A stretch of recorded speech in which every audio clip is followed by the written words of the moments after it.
안녕하세요. 이번 저널 미팅을 맡은 학부연구생 안우석입니다. 제가 발표할 논문은 Electroencephalogram Patterns in Patients Comorbid with Major Depressive Disorder and Anxiety Symptoms, proposing a hypothesis based on hypercortical arousal and not frontal or parietal alpha asymmetry입니다. 본 논문은 2021년 저널 오브 어펙티브 디스오더스에 기재된 논문으로 임팩트 팩터는 4.9이고 클리니컬 뉴럴로지 부문과 사이키아트리 부문에서 각각 Q1에 랭크된 논문입니다. 해당 논문은 주요 우울장애 환자들의 대표적인 특성으로 알려진 전두엽 알파 비대칭성과 두정엽 알파 비대칭성 PAA의 타당성을 확인하기 위해 불안 증상을 동반한 MDD 환자들의 EEG 패턴을 조사한 논문입니다.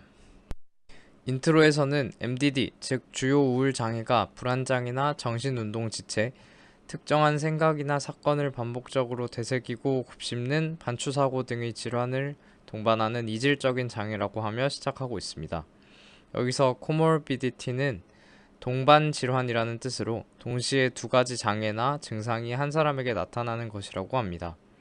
또한 MDD 환자 중 불안 증상이 있는 환자들의 경우 의료 및 치료 반응이 굉장히 떨어지고 더 다양한 증상이 나타나게 되며 자살 시도나 생각 또한 더 많고 재발 빈도도 더 높기 때문에 불안 증상을 동반한 MDD에 대한 바이오마커를 찾는 것이 굉장히 중요하다고 합니다. 선행 연구들에 따르면 MDD 환자들의 RS 스테이트 EEG에서 가장 많이 쓰이는 특성은 전두엽 알파 비대칭성 FAA이고 이는 왼쪽 전두엽에서는 높은 알파파가 오른쪽 전두엽에서는 낮은 알파파가 각각 나타난다고 합니다. 그러나 몇몇 연구에서는 MDD 환자들의 FAA 점수가 HC 그룹보다 더 낮은 경우도 있고 특히나 불안 증상을 동반한 MDD의 경우 FAA와 MDD 간에는 상관관계가 없다는 연구도 있다고 합니다. 또한 선행 연구에 따르면 두정엽 알파 비대칭성 PAA 또한 MDD 환자들의 바이오마커가 될 수 있다고 합니다. PAA는 FAA와는 반대로 왼쪽 두정엽이 낮은 알파파를 오른쪽 두정엽이 높은 알파파를 나타낸다고 합니다. 그러나 다른 선행 연구들에 따르면 불안 증상을 동반한 MDD는 두정엽에서는 서로 반대되는 활성화를 각각 보인다고 합니다. 이러한 비대칭성이 불안 증상이 동반되었을 경우 사라지기 때문에 다양한 방식으로 바이오마커를 찾는 연구가 진행되고 있다고 합니다. 또한 앞서 말한 EEG와 MDD 사이에 일관적이지 못한 결과들은 MDD가 이질적인 질환이기 때문일 것이라고 추측하고 있습니다. 따라서 FAA와 관련한 이론은 모든 MDD 환자들에게 적합하지 않을 수 있다고 합니다. 이에 본 논문에서는 불안 증상을 동반한 MDD 환자들에게는 뇌의 하이퍼액티비티가 PAA나 FAA보다 더 적합하다고 가정하고 연구를 진행하였습니다. 피험자는 다음과 같이 모집하였습니다. 우선 MDD 환자의 경우 세 군데의 병원에서 총 1,752명을 모집한 뒤 아래의 기준을 따라 141명을 선별하고 최종적으로 HC와 피험자 수를 맞추기 위해 135명의 피험자를 선별하였습니다. 기준은 DSM-5에 따라 우울증을 진단받았고 각각 100 우울 척도 14점, 100 불안 척도 8점이 넘고 20에서 75세 성인인 사람으로 선별하였습니다. 또한 그중 우울장애나 불안장애 이외의 정신질환을 진단받았거나 암이나 신장질환 등의 다른 질환으로 인해 우울장애를 겪는 사람들, 그리고 EEG 측정에 영향을 줄 수 있는 리튬 약물 치료를 받지 않는 사람으로 선별하였습니다. HC 피험자는 총 264명의 참가자 중 정신적, 육체적인 장애가 없고 BDI 척도와 BAI 척도가 각각 14점과 8점보다 낮은 사람으로 선별하였습니다. 장비는 브레인 아바타 4.0을 사용하였고 인터내셔널 1020 시스템에 따른 19개의 채널을 선별하였습니다. 또한 본 논문에서는 아래에 표시된 것처럼 미드라인, 프론탈, 센트럴, 페리아탈, 오시피탈 리전에 대한 전극을 중점적으로 분석하였습니다. 레퍼런스 전극으로는 양쪽 귀에 전극을 붙여 사용하였고 임피던스는 5kΩ 이하로 하였습니다. 이후 0에서 100Hz의 밴드 패스 필터링과 60Hz의 노치 필터링을 적용한 다음 샘플링 레이트를 256Hz로 적용하였습니다. 전처리 단계에서는 아티팩트를 제거하기 위해 브레인 아바타에서 자체적으로 제공하는 오토 리젝션 기능을 통해 몸의 움직임이나 눈의 깜빡임과 같은 아티팩트를 제공하였다고 합니다. 또한 EEG 데이터의 C계열에 따른 분석을 진행하기 위해 JTFA를 진행하였고 피어슨 상관계수를 통해 절대 EEG 파워로부터 특정 EEG에 대한 상대 파워를 구하였다고 합니다. 이를 통해 MDD 환자군은 다시 BDI-2 척도와 BAI 척도를 기준으로 다음과 같이 분류하였는데요. BDI-2 척도 14점부터 19점까지는 경도 우울증, 20점부터 28점까지는 중도 우울증, 28점 이상은 중증 우울증으로 분류하였습니다. 마찬가지로 BAI 척도 8점부터 15점까지는 경도 불안장애, 16점부터 25점까지는 중도 불안장애, 26점 이상은 중증 불안장애로 분류하였습니다. 또한 MDD 환자 중 25명은 불안장애뿐만 아니라 다른 질환 또한 갖고 있었는데요. 각각 7명의 패닉장애, 2명의 공포증, 1명의 사회성 불안장애, 6명의 범불안장애, 그리고 9명의 비특이성 불안장애 환자로 이루어져 있었습니다. 통계 분석 방법은 다음과 같이 분석하였습니다. 전두엽 비대칭성 FAA와 두정엽 비대칭성 PAA를 다음과 같이 각각 채널의 알파파의 자연 로그 값을 뺨으로써 이를 계산하였습니다. 이후 통계 검정 방식으로는 스튜던트 t-테스트, 카이 제곱, 그리고 이펙트 사이즈 오브 파셜 에타 스퀘어드를 사용하였습니다.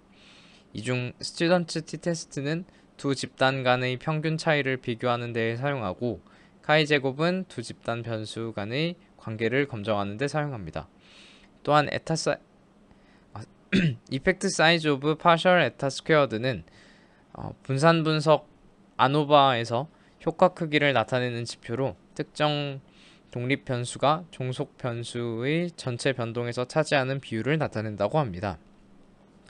그래서 0.05를 기준으로 0.05보다 작은 경우를 스몰 이펙트 사이즈, 0.05와 0.14 사이에 있는 경우를 미디엄 이펙트 사이즈, 이후 0.14보다 큰 경우를 라지 이펙트 사이즈로 구분하였습니다. 실험 패러다임은 각 단계별로 5분, 총 30분 동안 앉은 자세에서 눈을 감은 상태로 진행하였습니다. 피험자들은 우선 베이스라인을 측정한 뒤 휴식을 취하고 이후 슬픈 기억이나 경험을 떠올리는 디프레시브 리콜 단계를 거친 다음 이후 휴식으로 디프레시브 리커버리를 합니다. 이후 마찬가지로 기뻤던 기억이나 경험을 떠올리는 해피니스 리콜 단계와 이후의 휴식 기간인 해피니스 리커버리를 거칩니다. 이때 디프레시브 리콜 D, 그리고 디프레시브 리커버리 DR, 해피니스 리콜 H, 해피니스 리커버리 HR은 각각 피험자들이 실험을 진행하면서 학습을 하지 못하도록 순서를 뒤섞는 카운터밸런스 디자인으로 구성하였다고 합니다. 다음으로는 결과입니다. 해당 결과를 보면 MDD 환자군과 HC 정상인 대조군 사이에서 나이, 성별, 직업, 결혼 유무 등에 따른 차이는 나타나지 않았으나 교육 연한에 있어서는 MDD 환자군이 HC 정상인 대조군보다 몇 년 더 적은 것으로 나타났습니다. 또한 BDI-2 척도와 BAI 척도에 있어서는 MDD 환자군이 정상인 대조군보다 훨씬 더 높은 척도를 나타내었습니다. 측정한 EEG의 주파수별 파워 중 절대 EEG 파워는 다음과 같았습니다.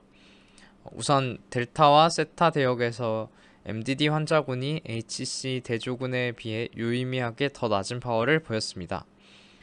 그리고 이 중 델타 대역에서의 경우는 모든 채널에서 이러한 경향이 나타난 반면 세타 대역의 경우 F3, C3와 같이 일부 채널에서는 이러한 경향성이 조금 낮게 나타났습니다. 또한 알파 대역에서는 뚜렷한 차이를 보이지 않았습니다.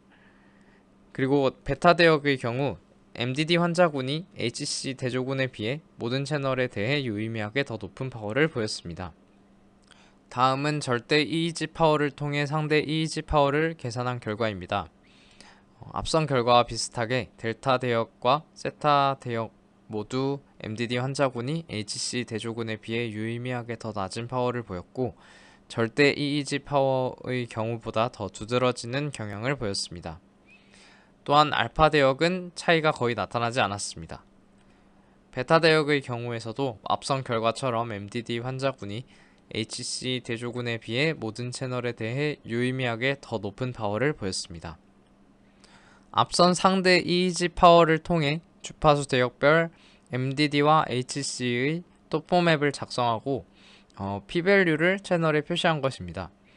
이때 논문에서 추가적인 언급은 없었지만 p-밸류를 그대로 사용한 것이 아니라 더 작은 p-밸류일수록 가중치를 주어서 더 붉게 나타날 수 있도록 한 것으로 보입니다.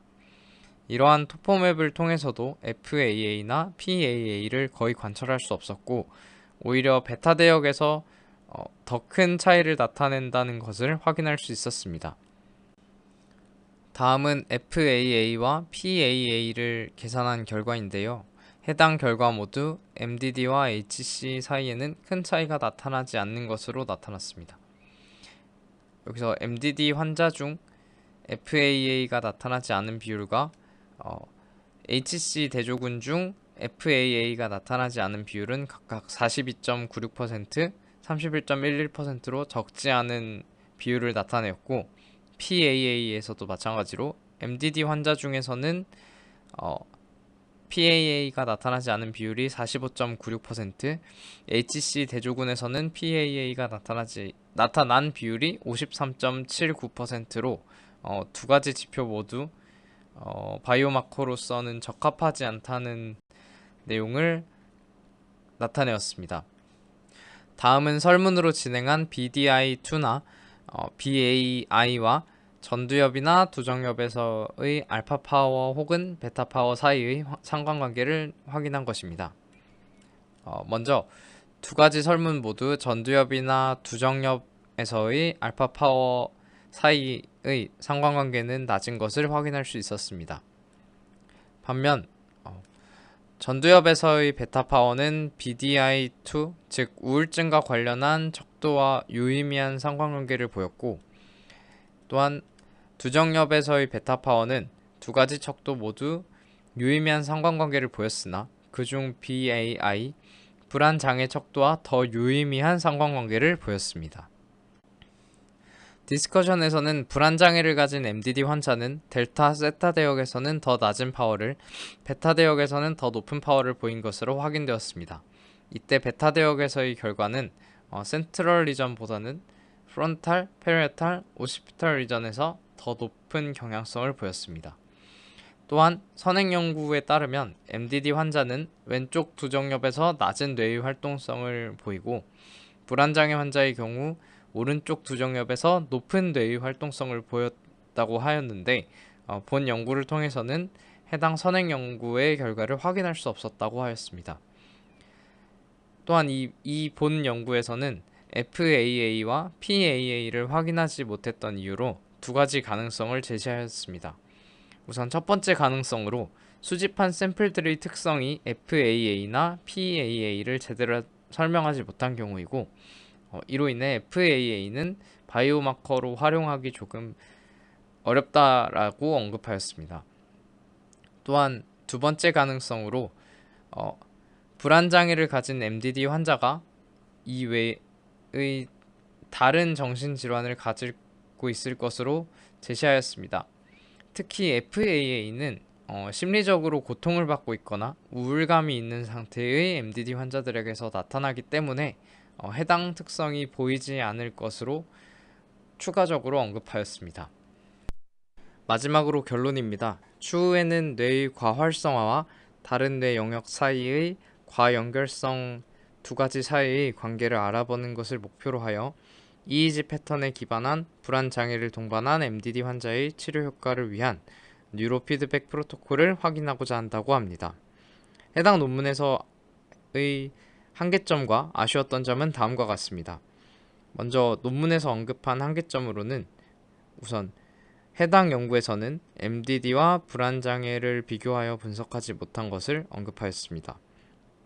이를 통해 추후에는 MDD와 불안장애를 모두 가진 그룹, MDD만을 가진 그룹, 불안장애만을 가진 그룹, 그리고 HC로 구분하여 연구를 진행하는 것을 제시하였습니다. 또한 MDD 환자들이 실험을 진행하는 중 약물을 지속적으로 복용하여 항우울제 성분이 EEG에 영향을 미쳤을 수도 있을 것이라고 언급하였습니다. 뿐만 아니라 MDD 환자들과 HC 정상인 대조군의 교육 연한에 있어서도 차이가 났던 점을 한계점으로 꼽았습니다. 이 외에도 개인적으로 조금 아쉬웠던 점이 있는데, 우선 감마 대역에 대해서는 왜 측정을 하지 않았는지에 대한 언급이 없었던 점이 아쉬웠습니다. 추가적으로 다른 MDD와 HC 데이터를 대상으로 하여 FAA, PAA, 그리고 베타 대역이 더 높은 파워를 가지는 해당 세 가지 바이오마커를 각각 분류 성능 평가에 적용하면 어떤 것이 바이오마커로 더 적합한지 확실히 알 수 있지 않을까 하는 생각이 들었습니다. 긴 발표 들어주셔서 감사합니다.